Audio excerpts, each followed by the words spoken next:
Hello everyone! So tomorrow is April 9. You know what it is? It is Araw ng Kagitingan. So regular holiday siya. So dapat alam mo kung magkano dapat yung sahod mo na ibibigay ng employer during Araw ng Kagitingan. So kasi maraming employees na hindi alam ang kanilang rights, no? At kung hindi mo alam yung right mo to receive the correct salary, may risk na kulang ang ibabayad sa'yo ng employer.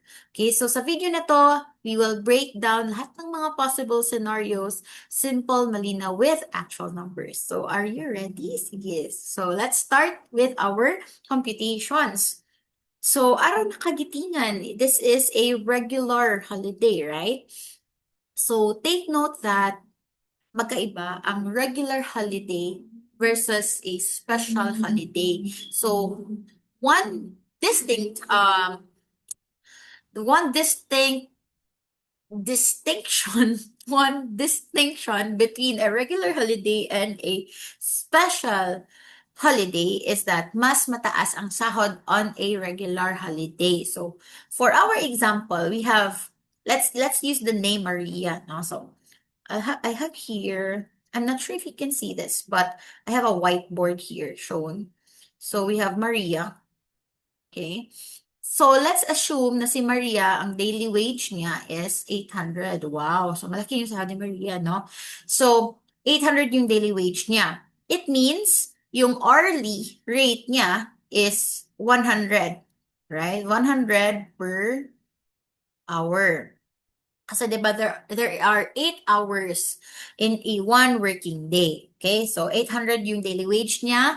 If we divide that, divided by 8, so ang answer is 100 per hour. Okay, now, scenario number 1. Okay, we have scenario number 1, scene number 1.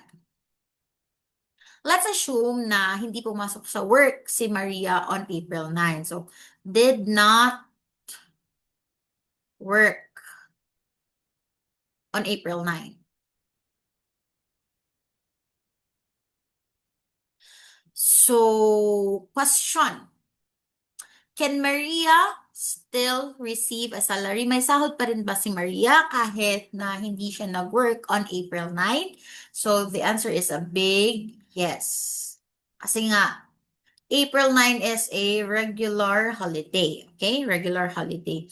So, may sahod si Maria kahit hindi siya nag-work on April 9 as long as, so may condition tayo para maging yes yung answer natin dito. So yung condition is that as long as pumasok siya the day before the holiday. So yung day before the holiday is April 8. So tingnan natin kung nag-work ba si Maria on April 8. If the answer is yes, no, if nag-work siya sa April 8 kahit hindi siya pumasok sa April 9, then Maria should still receive her daily wage rate na 800. Okay? What if absent si Maria on April 8? So kung absent siya on April 8, but yung absence niya or kahit wala siya doon, naka-leave with pay siya. So leave with pay, kahit wala siya on April 8, pero naka-leave with pay siya, then eligible pa rin si Maria to receive the 800 na daily wage niya kahit hindi siya nag-work on April 9. Okay? So for this scenario, kung hindi nag-work ang employee on a regular holiday like April 9, you always have to look at the day before the holiday, no? Ang araw bago ang holiday. So, yon, eligible siya to receive a salary kahit hindi siya nag-work as long as he or she worked the day before, or kung hindi man siya naka-work the day before, naka-leave with pay siya. Okay? So, yung formula natin dito is basic wage times 100%. Okay? So, magkano ulit yung basic wage ni Maria? Ang basic wage niya is 800. So, 800 times 100%. So, magkano ang sahod ni Maria on this day kahit hindi siya nag-work? Answer is 800. So, again, kahit hindi pumasok sa work si Maria, may 800 pesos pa rin siya. So, hindi maaring i-zero out ng employer kapag regular holiday. Okay? Okay, so I hope that's clear. Now, erase muna natin to. So, that's for scene number 1. Okay?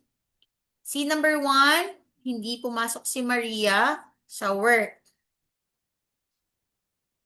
Now, let's move on to scene number 2.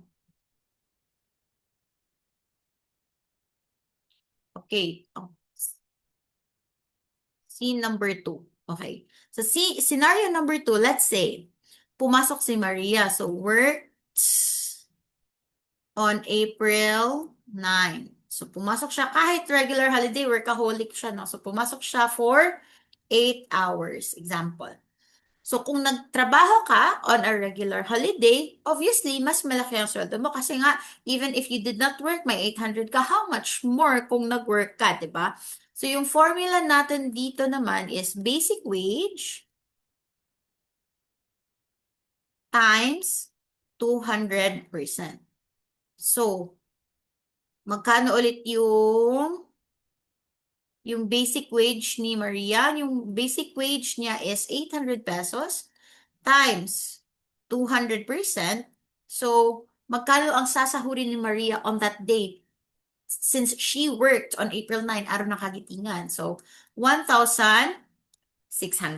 Okay, so times 2. Kung pamasok si Maria for 8 hours, makakakuha siya ng 1,600.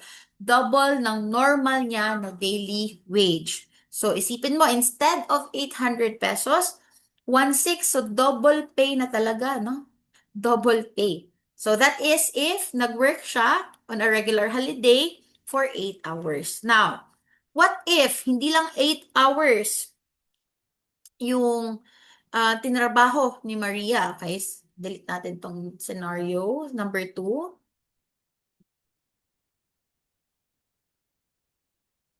Okay. Let's proceed to scenario number 3. Okay, scenario number 3.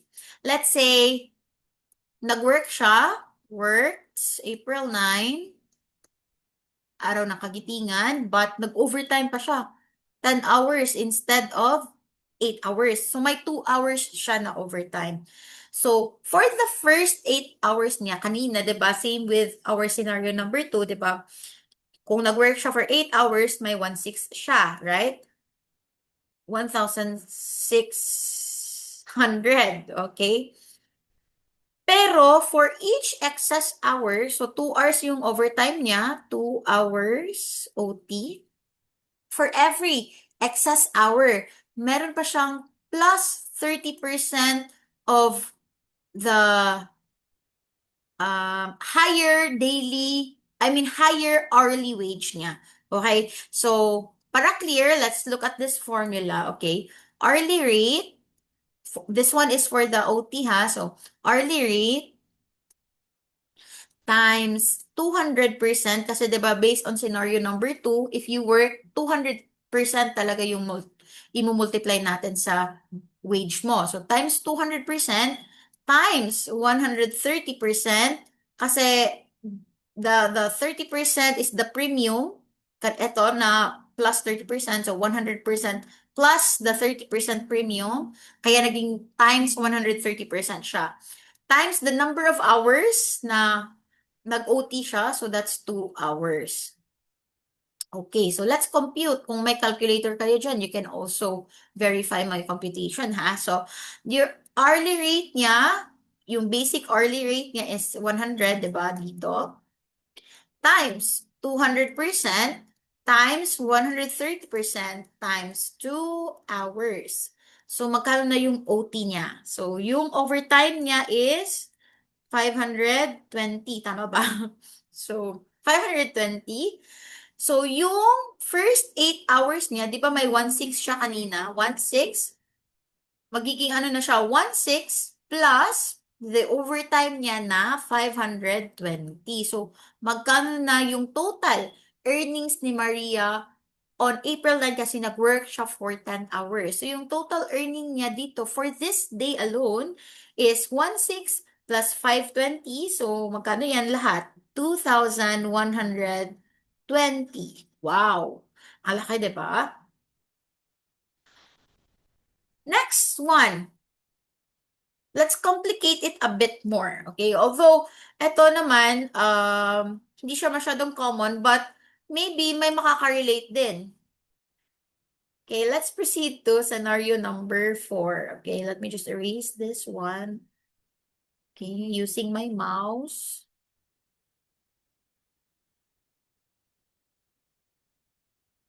Okay. Scenario number, ano na to?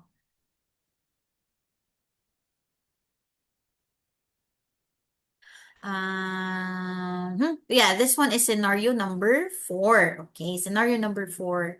So, April 9 is a regular holiday. And what if at the same time, itong araw na to is also rest day niya? Na timing din ba na rest day niya? Pero pumasok pa rin siya. Nag-work pa rin si Maria kahit rest day niya plus regular holiday ba, pero pumasok pa rin siya. So, ibig sabihin, dalawang bagay ang nangyari, no? So, regular holiday plus rest day. So, meaning, mas malaki pa ang bayad. So, anong yung formula natin dito? So, basic wage, let's say, nag-work siya for 8 hours, okay? Basic wage times 200%, 'di ba kanina may multiplication tayo dito na 200%. Plus, since it's a rest day also of Maria, may dagdag pa na additional 30% premium. So that's times 130%. Okay, so magkano na yung sahod ni Maria? Yung basic wage niya is 800 times 200% times 130%. So, yung total earnings niya, if she worked on April 9, despite being a regular holiday and her rest day then. So, answer here is 2,080. Okay, so 2,080 dapat yung sahod niya for that day. Okay. Sige, let's complicate it a bit more pa din. Okay? Erase, erase, erase. Let's proceed to scenario number 5. It's actually 7:34 p.m. I'm still in my office because may tinapos ako pero I can't seem to get this out of my head kung hindi siya i-record na na video. So that's why I stayed and recorded this one. Okay, let's proceed to scenario number 5. So eto naman sa scenario number 5, parang continuation din siya sa scenario number 4 na regular holiday yung April 9 plus rest day din ni Maria, pero nag-work siya, plus nag-OT pa siya. So, super hardworking, no? So, 10 hours lahat instead of 8 hours lang sana. Pero supposedly rest day, no? Tsaka regular holiday pa, pero nag-work siya and nag-OT pa siya. So, ito ang pinaka-complex so far sa lahat ng scenarios na na-discuss natin. Okay? So, ito na ang pinaka-complex. Let's break it down. So, 'di ba, 10 hours yung total work niya. Split muna natin to sa 8 hours, ito yung normal working hours, 'di ba? 8 hours. And then 2 hours na overtime, 2 hours OT. Okay. So, for the first 8 hours, like what we have discussed in scenario number 4, if you can still recall, 'di ba, meron tayo doon na basic wage times 200% times 130%. Yon. Okay? Now, for the excess hours, yung sa overtime, ito naman yung formula natin. So, hourly rate times 200% times still 130% plus the additional 30% premium for the OT. So, may plus pa dito or times pa din na 130%. Okay? Times the number of hours na nag-work siya in excess of the 8 hours. So times 2 hours. My gosh. Okay. So dito, as previously discussed sa scenario number 4, ito, di ba, 800 times 200% times 130%, this is 2,080 pesos. For the 2 hours na overtime niya, just use your calculator. No, hourly rate niya is 100. So, ito yung dito, 100 times 200% times 130% times 130% times 2 hours. So, this is 676. So, therefore, magkano lahat yung earnings ni Maria on this day? So, add na lang natin yung 2,080 plus 676. So, yung total niya, all in all, is 2,756. Okay? So, clear na ba? Clear siya. So, if hindi pa masyadong clear and you want to review again the computation sa scenario number 1 natin, scenario number 2, number 3, number 4, and number 5, you can just replay the video. And if you have any questions relating to this topic, you may also write your comments down below for your questions. Okay? And I'll do my best to respond to them as soon as possible. So, before I go, remember that this one is your right as an employee. Okay? Hindi siya gifts ng employer. Okay? Ito ay batas. It's in the law. So, kung hindi tama ang bayad ng employer mo, pwede kang mag-file ng reklamo sa DOLE. But I suggest, no, to first, if may error naman sa computation ng salary mo, wag dumiretso sa DOLE. Okay? Allow your employer to correct the mistake kasi baka good faith lang na error ba. So if you can escalate, you can question, you can write a letter to your HR kung may HR kayo, kung wala naman kayong HR, you can directly ask your boss no kung paano nila kinompute yung salary mo, and then you can show them how it's done. Okay? It's the only time na you can say na it's time for you to file a complaint in DOLE is if hindi talaga responsive yung HR or yung employer mo. So, yes, that's it. So, if you find this video helpful, you can share this to your friends kasi baka makakuha din sila dito ng good insight, no? You can share it to your friend or your relative or your coworker, okay? So, thank you so much everyone and happy Day of Valor for tomorrow. Happy Araw ng Kagitingan and bye-bye. See you.